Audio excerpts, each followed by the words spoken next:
Okay, so the next demonstration is going to involve cutting a trench into a piece of timber so we can place another piece of timber in there.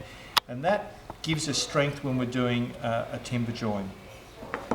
We've marked it out and we know it's going to be a trench by the way we've done, instead of doing the cross hatching like we did for the waist, we've just done a single cross, and we've done that to our depth as well. The first step is to actually cut down on the sides of the trench, on the inside of the line, down to the bottom of the trench.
Now the width of the trench is always determined by thickness of the piece of timber that's going to go into.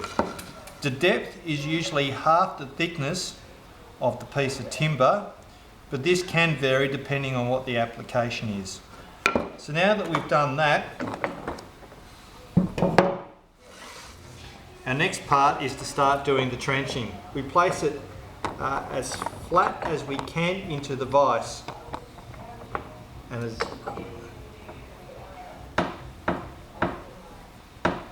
two tools we'll need is our firmer chisel, okay, and our mallet. There are different types of chisels we can get. This one we're using is a firmer chisel. The base is flat with a bevel on the top, okay, and we use our mallet, which is a timber mallet, as opposed to our hammer.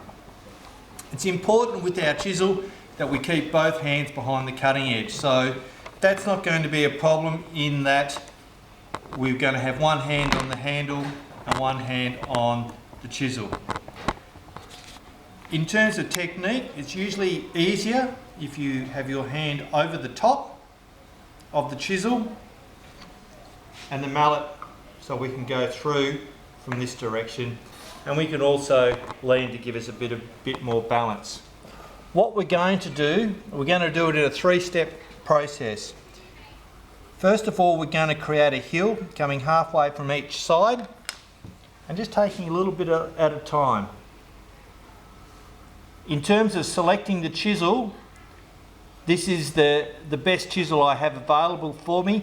We need to make sure that the chisel is not as wider or as wide. It needs to be slightly narrower than what the width of the trench is. And so I'm aiming to go up at an angle to the middle.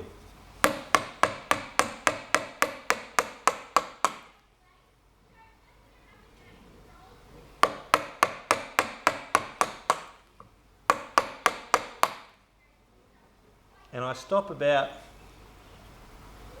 2 millimeters from the bottom.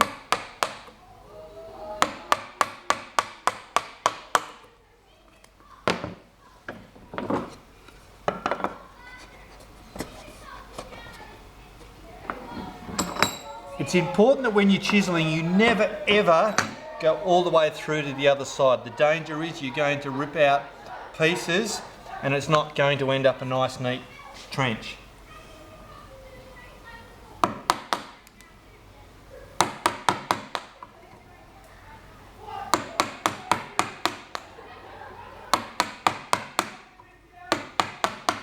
It's also important you don't attempt to take out too much all at once,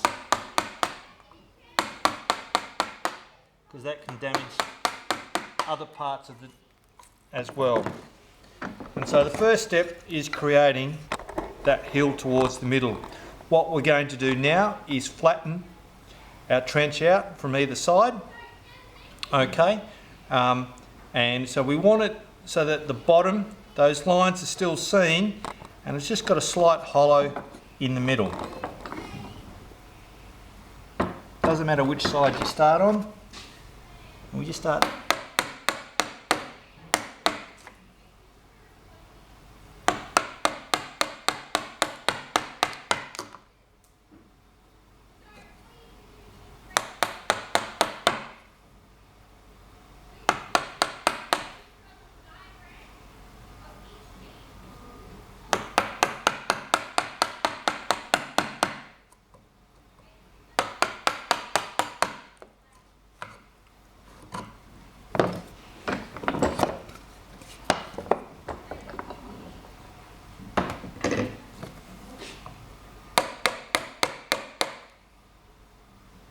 So I'm making sure that I don't go all the way through to the other side.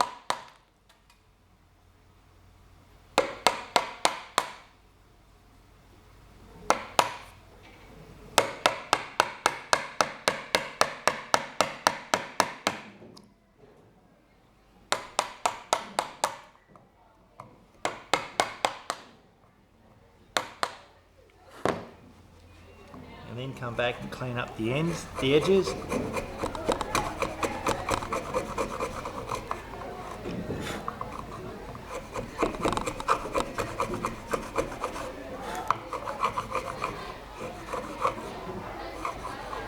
The next stage is to make sure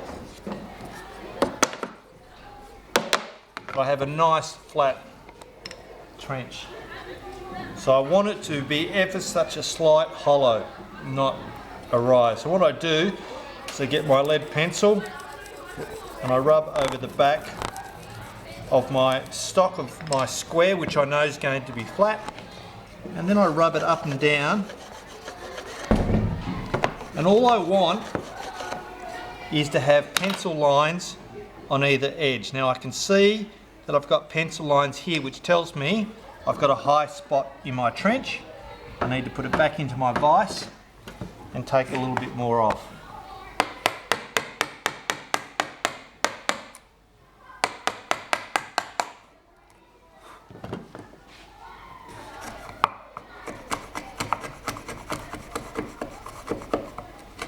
You want to be a little bit more gentle than what the mallet is allowing you to be.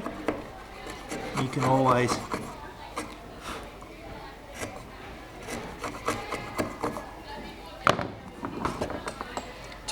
put the mallet down and just use force of pushing. It's important though that when you do that, both hands are on the chisel and you haven't got one hand here on the front, because if you slip, you're going to cause yourself quite a nasty injury.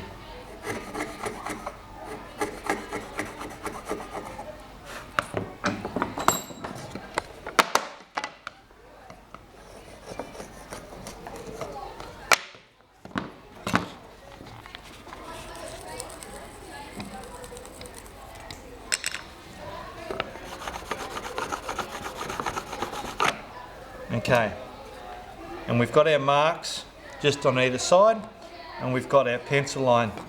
The final thing is, when I go to put this piece in, it should either just fit or just not fit. If I tap it in,